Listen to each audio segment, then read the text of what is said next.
When you think of Vietnam War films, it's hard not for your mind to go straight to Willem Dafoe, Christ-like, praying for a helicopter to come and save him in Platoon, or Robert De Niro and Christopher Walken playing Russian roulette in The Deer Hunter. And certainly the one that I always think of is the helicopters and the opening credits of Apocalypse Now with The Doors playing the end and Martin Sheen opening the blinds in Saigon, because for the most part we do consider the Vietnam film to be a exclusively American experience, certainly in the context of cinema. And the Vietnam film has been it's in a kind of war genre of its own, I feel. I recently read David Thompson's brilliant book about the war film, The Fatal Alliance, in which had a chapter dedicated to that kind of very thought.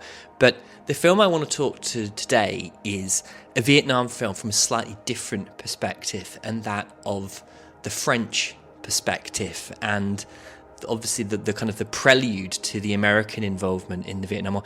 And it's interesting when you talk about the Vietnam War, because to the Vietnamese, this was a conflict which started in 1947 and roughly ended in 1975. To Western audiences, and I suppose through our understanding of history, we kind of consider it to be from when the Americans involved, when they left in the early 1970s into the war's conclusion in 75. But of course the French were heavily involved in Indochina, and they fought a very long and very costly war against the Viet Minh in the 50s. And the film I'm going to be talking about today wasn't made from the perspective about having some kind of political concern, but it was in fact made through someone's lived experience of the war, made by a man who actually served and had been captured during the First Indochina War. It's a film that predates and in many ways predicts the thematic core of later Vietnam War cinema. It is a stark, relentless, spare, and at times devastatingly brutal film. And that's why today I'm going to be looking at Pierre Schoendoerffer's The 317th Platoon, and I'll explore how this film ties in with his biography, its stripped-down documentary style, its approach to colonialism, and how it eerily foreshadows the American experience in Vietnam. Schoendoerffer wasn't a career soldier. In fact, he began as a young Frenchman fascinated by exploration. Post-war France offered limited interest for him in this regard, but the colonies, by contrast, promised adventure, meaning, and escape. So in 1952 he volunteered for the French Army Service Cinématographique, the cinematic unit responsible for documenting the First Indochina War. He wasn't a great propagandist in the traditional sense. The unit's filmmakers were expected to document, to witness, and to create an archive of France's first colonial struggle in Asia. And Schoendoerffer didn't observe from afar. He marched with the infantry, he slept in jungle foxholes, and he filmed from the trenches during firefights. And his lens was often the only record of battle. Everything changed for him in 1954. Schoendoerffer was present at Dien Bien Phu, the decisive siege that ended French colonial rule in Indochina. He filmed until the final days. Then the French lines collapsed and he was taken prisoner by the Viet Minh. Much of the footage he shot was lost, destroyed during the final days of the siege. That loss, however, shaped him greatly, and he said of the incident, "A cameraman without images is like a soldier without a weapon. The film I lost at Dien Bien Phu is the film I've been trying to remake all my life." His time in captivity also influenced his outlook. He admired the Viet Minh, their discipline, their sacrifice, and he even recognised the tragedy of the conflict. He didn't hate them. In fact, he considered them worthy opponents fighting for their independence. And after he was released, Schoendoerffer turned his wartime experiences into a novel, La 317 Section, and 2 years later adapted it into the titular film. He refused the studio's pressures for spectacle or romance. He wanted the march, the mud, the exhaustion and the fear. And he wanted to be honest about his foe. The 317th Platoon avoided demonising its enemy. The Viet Minh remain largely unseen in the film, yet are always present, an invisible force, constantly threatening and utterly unstoppable. And as the First Indochina War was already becoming a footnote in the French history books, he was even more compelled to keep its memory in the public conscience. And above all, he wanted truth, even if it meant making an uncomfortably quiet, slow, or indeed uncommercial film. Set in 1954, during the final days of the First Indochina War, the 317th Platoon follows a small French-led unit made up of a young French lieutenant, a hardened veteran NCO, and Cambodian auxiliary soldiers as they attempt to retreat through the Cambodian jungle ahead of the advancing Vietnam forces. The story begins when the platoon receives orders to abandon their outpost and link up with French headquarters many miles away. Their commander, Lieutenant Torrens, is inexperienced but earnest, while his second-in-command, Adjutant Willsdorf, is a seasoned Foreign Legion veteran who understands the war's grim reality. The journey becomes a slow descent into exhaustion and attrition. As the platoon's numbers sink, their situation worsens. Communications with headquarters begin to fail, reinforcements and relief never arrive, and hope slowly drains away. Small command decisions take on enormous weight as Torrens and Willsdorf try to navigate impossible choices. Cut off and exhausted, encircled, the platoon makes a final stand, and Torrens' desperate last radio messages go low, largely unanswered. Jacques Perrin plays Lieutenant Torrens, who is a young, idealistic lieutenant. He constantly stops the men from looting and demand that they behave with honour. He's also a rigid disciplinarian trying to keep the unit together. And Bruno Kremer plays Adjutant Willsdorf. And I think this is actually one of the most underrated performances in war cinema. He is a veteran NCO of the French Foreign Legion, a career soldier who has fought in multiple campaigns. He's deeply stoic, pragmatic, experienced, and quietly paternal toward the men. He represents an old European warrior, shaped by decades of empire. His calm competence contrasts with the youthful Torrens, creating the film's central tension between the idealism of the lieutenant and the experiments of Willsdorf. It's also worth mentioning as well that due to his background, we actually found out he fought for the Germans during the Second World War, and I actually understood that I read a book about the French involvement in Indochina, and quite a lot of former German soldiers did actually fight in it, especially as well a lot of former SS soldiers who joined the Foreign Legion as a way of kind of escaping any kind of punishment or judicial proceedings. So there was, I think, quite there's some pretty horrific accounts really of well, we can imagine what happened when you let former Nazis loose on various French colonies. But the film was made on a tiny budget. The producers initially were pressing Schoendoerffer to make a more commercial film. They wanted bigger action scenes, recognizable stars, and a more triumphant patriotic tone, but he actually refused. He insisted that the film be intimate, unpolished, and as much as possible brutally authentic. And there was really just enough money for the basic equipment, a skeleton crew, and the cast, who were pretty much signed on to suffer, because the film was actually shot in Cambodia, not in a studio or on a controlled backlot. And I think in particular of the British films about the British Empire at the time, especially films like Simba, which apparently were taking place in Kenya, but they never left the studio at Shepperton, and this is the complete opposite of that. This was not when Cambodia was a tourist destination. It was rural, remote, humid, and had barely recovered from the war that they were actually filming. And the jungle itself sort of becomes the film set, and I think one of the characters' antagonists, because the crew had to deal with monsoon rain, leeches, overflowing rivers, malfunctioning equipment. The humidity destroyed many of the reels that they'd filmed, and they were also threatened by various forms of wildlife. And the actors would joke later that the jungle was the strictest director on set.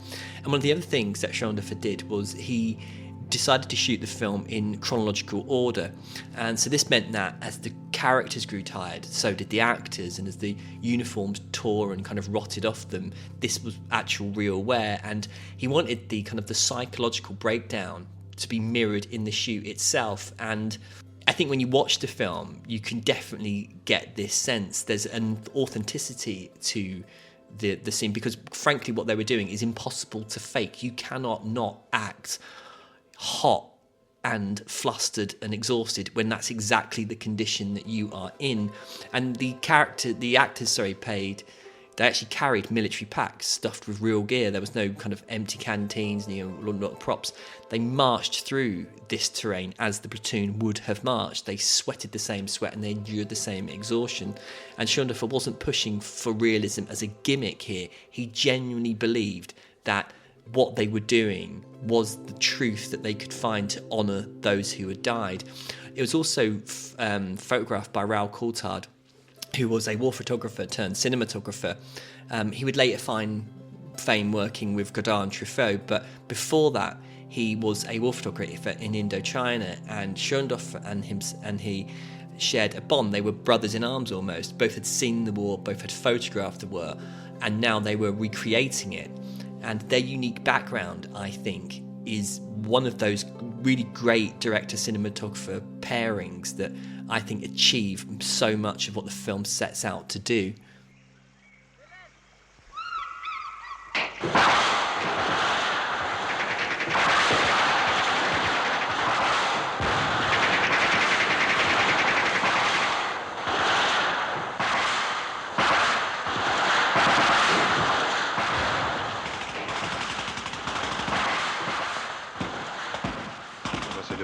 Ils installent une mitrailleuse. Faut foutre le camp, vite.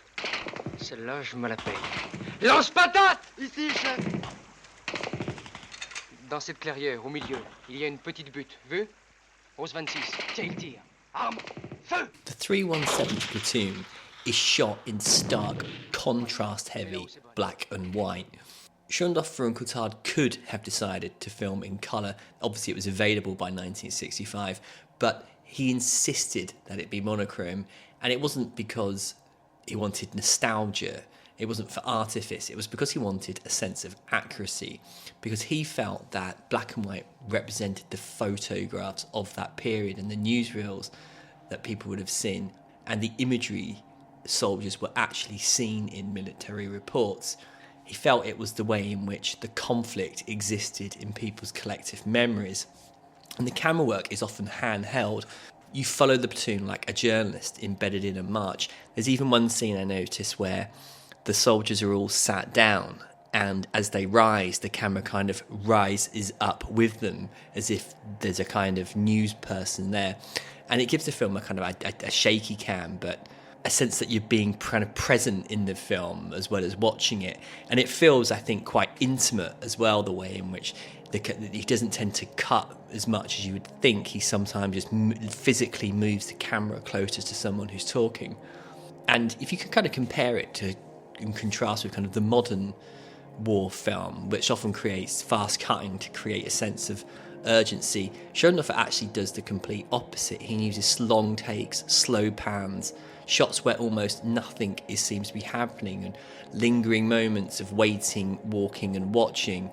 And I think it gets to the point of what war is. It's not all non-stop action. There are hours of boredom, and these are then punctuated by moments of panic. There's also almost no musical score to the film. You just hear what the soldiers are hearing: the water, insects, boots in the mud, the rustling jungle, and the kind of the distant gunfire that you often hear throughout the film. And there's another aspect of it I love, which Coulthard all frames soldiers within wide shots, and the jungle is all domineering, not the men.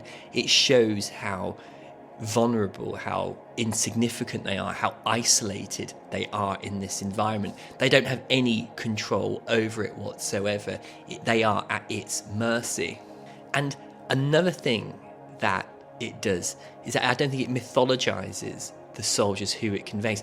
Often they are shown to be so heroic.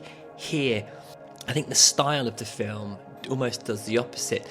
There are times when the lieutenant is constantly trying to have to kind of telling people to stop looting or stop taking things, and it almost seems kind of like petty, but it, I think, is part of this dismantling the myth of the war film. And Schoendoerffer actually said that war for him was confusing and exhausting, and I do think that is reflected in the style that he uses in it.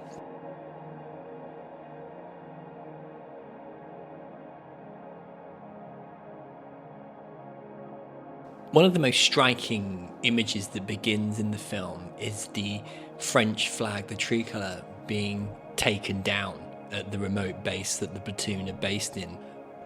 And I think it's emblematic of what this film is dealing with in many regards, because after World War II, France tried desperately to reassert itself as a global power. The colonies were seen as a way to reclaim prestige lost to German occupation. But this was a different world. Anti-colonial movements were rising, empires were shrinking, and Western domination was weakening. France, however, clung to the belief it could still maintain control in Indochina and later in Algeria. And I think this film is part of that decline, and it captures it on a micro scale, because this platoon is a tiny fragment of a collapsing French empire. Everything about them reflects fragility. Their numbers shrink, their supplies diminish, their radio contacts becomes unreliable, their confidence fades, their unity begins to fracture, and their authority slightly starts to weaken. And the retreat that they are undertaking is symbolic. It is France retreating from Asia. And it's interesting when you look at the dynamics of the platoon and the colonial hierarchy that's on display, because the platoon consists of French officers, French NCOs, and Cambodian troops. And the hierarchy is clear. The Europeans command, and the indigenous soldiers execute those orders. But the film does complicate this to a regard, because we do see respect between the soldiers, we do see dependence, and their suffering is shared.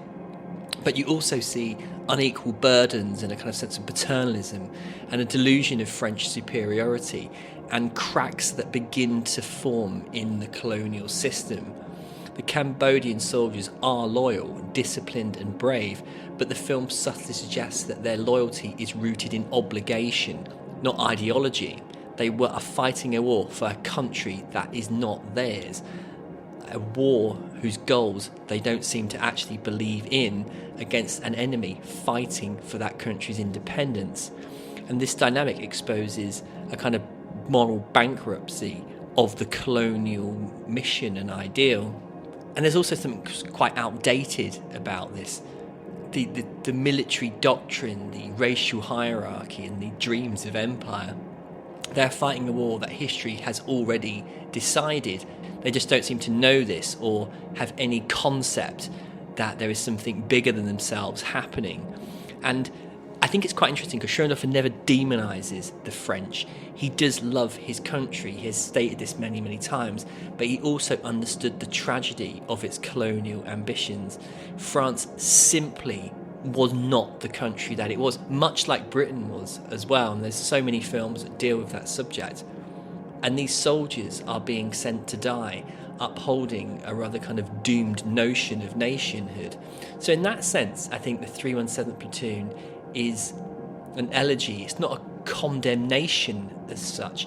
It doesn't have the cruelty that so many Vietnam films do, certainly when the scenes in which they kind of go into villages and things like that. But I do think it is a lament, as it were. I think there's a recognition that there was this thing called the French Empire, and it was ending, albeit very badly. Mais qu'est-ce que ça veut dire? Remettez tout ça en place! Ne frappez pas, c'est Coute qui leur a permis de le faire. Alors vous êtes pour ce pillage. Bravo. Non, je vais vous expliquer. Ces rombiers nous ont pris pour des viettes, c'est pour ça qu'ils ont tous foutu le camp. S'ils pensent que les viettes les pillent, c'est pas plus mauvais, non? Vous êtes très malin, Willsdorf, très malin. Eh bien, vos rombiers, ils penseront ce qu'ils voudront, mais on ne touchera rien ici, vu? Très bien, très bien. Coute! Fais-moi ranger tout ce bordel! Je vais vous raconter une histoire. I think perhaps the most fascinating character in the film is Adjudant Willsdorf, played by Jacques Perrin. He is a career soldier, a veteran of multiple colonial campaigns, and a man who has served under the French flag, even though he's not French by birth. He is German, Alsatian, who fought in World War II and then joined the Foreign Legion. And he represents a kind of professional warrior, a survivor and a colonial enforcer, and a man who understands war better than the politics behind it. He's a counterbalance to the film's Lieutenant Torrens, because the two represent two very different views of Europe. Torrens is educated, idealistic, clinging to honour and procedure, and Willsdorf is pragmatic, hardened and realistic.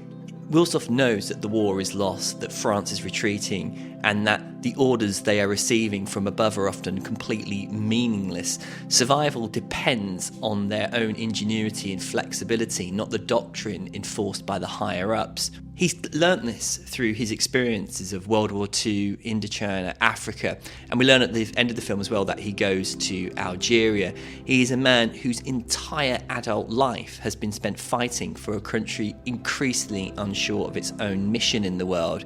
He is weary but incredibly loyal, even if he is without illusions. And he does, in a small way, represent the fading French Empire. He's worn out, battle-scarred, stubborn, determined, but ultimately doomed by the path that he is on. And I think it's quite interesting as a character because, unlike Torrens, Willsdorf deeply respects the Cambodian soldiers he's fighting with.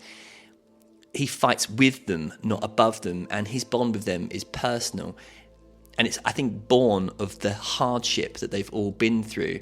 He, I suppose, represents colonialism in a very complex form. He's both violent, exploitative, but also intimately interwoven with the lives of those he commands. He's also, in many respects as well, I think this is almost kind of a cliche of the war film, certainly from many of the ones I've watched. He acts as the film's kind of moral compass.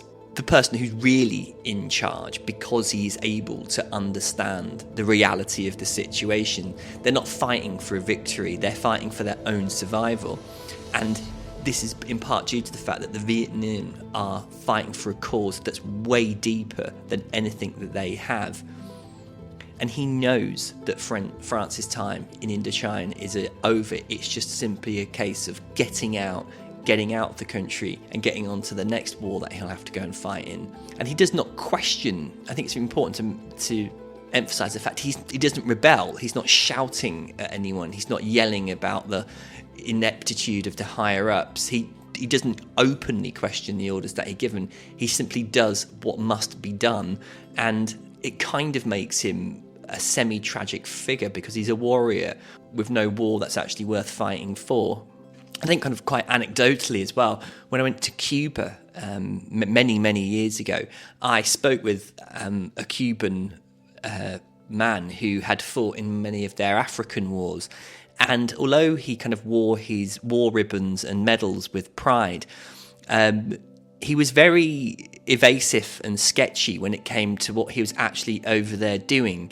Anyone who knows anything about that conflict, it's been kind of sugar-coated over the years that kind of Cuba was on this huge humanitarian mission and so many thousands of doctors and nurses went over there to give aid. It was a colonial imperialistic mission, however. They wanted to bring communism to Africa. They didn't believe in the autonomy of individual states. They wanted Africa to be kind of one big communist bloc. And when he was kind of talking about his experiences, it was always how much he enjoyed being with his friends and the camaraderie, but pushed him on the ideology of it.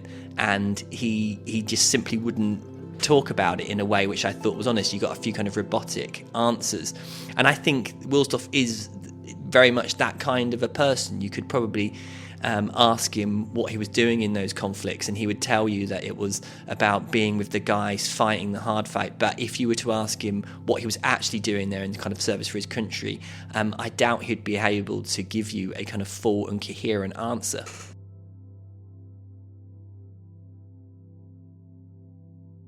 Rewatching the 317 Platoon, one of the most, I think, interesting aspects of it is how the film really prefigures the American experience in Vietnam, even though it was released before the US became fully entangled in the conflict. The French war in Indochina was really a preview to what America was going to go through: a foreign army supporting a fragile local government, unfamiliar jungle terrain, an enemy with deep local support, political confusion, moral problems, and a fundamental misunderstanding of the conflict's true nature. And Schoendoerffer saw it firsthand, and the film reflects that. You can see it in the way in which the technological superior army is losing to a determined guerrilla movement, young officers clashing with veteran NCOs, a reliance on air support and radios that often completely fails, and a war in which tactical victories mean very, very little strategically and overall, and a growing sense amongst the soldiers of questioning the purpose of their presence in the war. And this is everything that America would face, and the French had already endured it and been through it. And the film had a huge influence on other directors like Oliver Stone, Michael Cimino, Francis Ford Coppola, Stanley Kubrick, all cited or echoed Schoendoerffer's work. Stone in particular directly referenced the film when shaping Platoon.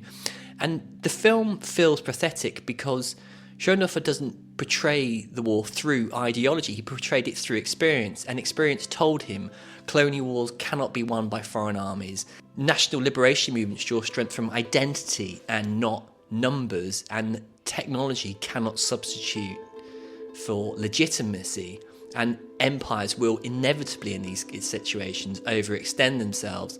And America learned these lessons only years of bloodshed, and Schoendoerffer already knew them, and this film makes that abundantly clear.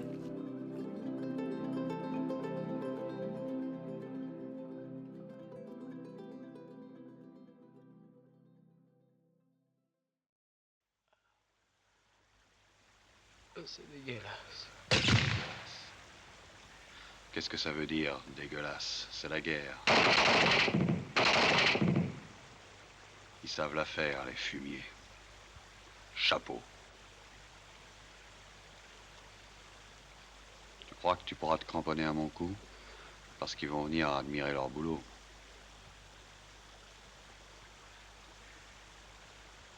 Va-t'en, Willsdorf. Va-t'en. On va piquer droit dans la jungle. En bas, on sera camouflé. On trouvera bien des bambous pour te faire une civière. Va-t'en. M'en fous, tu sais. Je suis fatigué.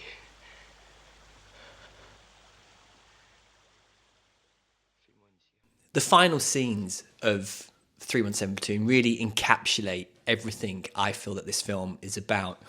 The platoon are surrounded, their supplies are gone, and morale is breaking, and Torrance attempts a desperate radio contact with headquarters. We see a close-up of his face with this static-filled radio in the background. The silence between the replies are long and terrifying, and Cottard's lighting makes Torrance look ghost-like. A boy, he hasn't graduated into manhood, he is just a boy leading other men into their deaths. And there's no music, only static breath and distant gunfire. I think this scene really symbolises the collapse of the authority. The radio represents France's chain of command. Its failure represents the collapse of this slice of the empire. It shows his transformation, Torrance's shift from idealistic officer to frightened young man confronting reality. And Willsdorf emerges as a true leader. He stands behind Torrance, calmly, steady, protective, the veteran supporting the symbolic officer. But also, the harsh lessons of colonialism are learned. No help is coming, no reinforcements, no rescue. This is the lonely fate of soldiers who have been abandoned by history. They've obeyed every order, they've marched, fought and endured, and ultimately, for what? The radio provides the answer to this. Absolutely nothing. And it's the emotional core of the film, a quiet, heartbreaking moment that captures the complete unravelling of a colonial power.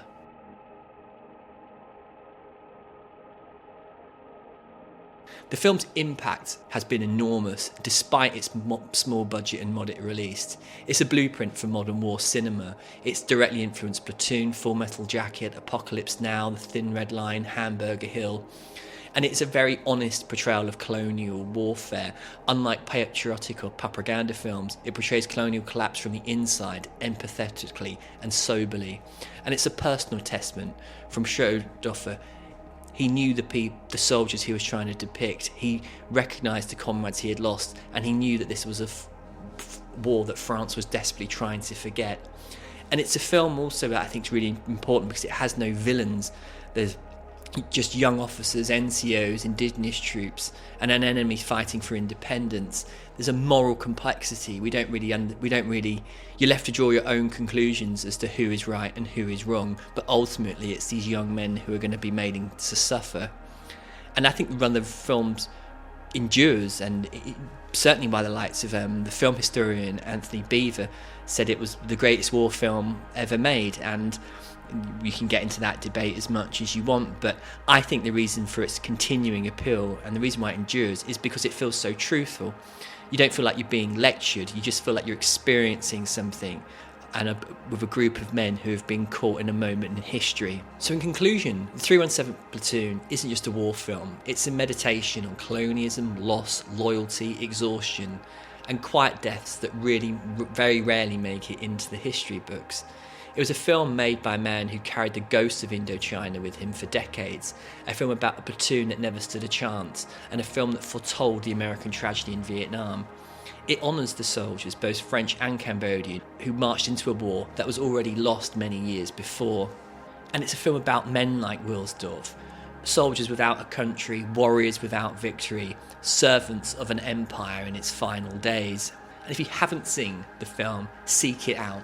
It's definitely deserving, I think, of a wider release. I know Studio Canal have the rights to it, but to my knowledge at the moment, I don't think there's a Blu-ray or a DVD or anything really that's available. I had to do some digging to get hold of it, and I may or may not have had to resort to somewhat illegal means to do that, but hopefully one day it will get a wider release. It's not on Studio Canal's app as well, I've noticed, so I might even email them and see if that can be added, because it's definitely well worth seeking out. That is going to be it for the first season of the 24 Frames cast. When I had the idea of relaunching this podcast, the idea was I would divide it up into seasons. There'd be a couple of weeks break between them, and this would give me time to sort of plan out what I was going to do and record episodes and make notes and all that kind of thing. And as I've said, life certainly got in the way. My mother died, and I was left caring for my father or having to make arrangements for his care, and that has been extremely difficult due to his kind of various afflictions. But one thing that happened in the past few weeks was that once I kind of got used to the massive upheaval in life, I really decided that I was going to refocus my efforts on the podcast, and I now dedicate about 4 hours a day to doing it. And the output of what I've been able to do has increased absolutely massively. I've embraced technology in a way which I haven't done before of the podcast, using things like Waveform on my iPad to make notes, ripping commentaries of discs and listening to them when I go out for walks, and just having time to sit down and really think about what I'm doing. It's also really seen an explosion in how much reading I'm doing about films, how much research I'm doing into episodes. And you may have noticed I've started using soundtracks in the podcast. I've subscribed to music beds so I can kind of add a little bit more production value to it. And in short, it has been a real kind of escape from having to deal with other things. And I can highly recommend that if you there's things you control and things that you can't control, and it's the things you can't control which are often the ones which have you waking up in the morning at God knows what o'clock thinking about them. And I found the tonic is just to throw myself into work like this.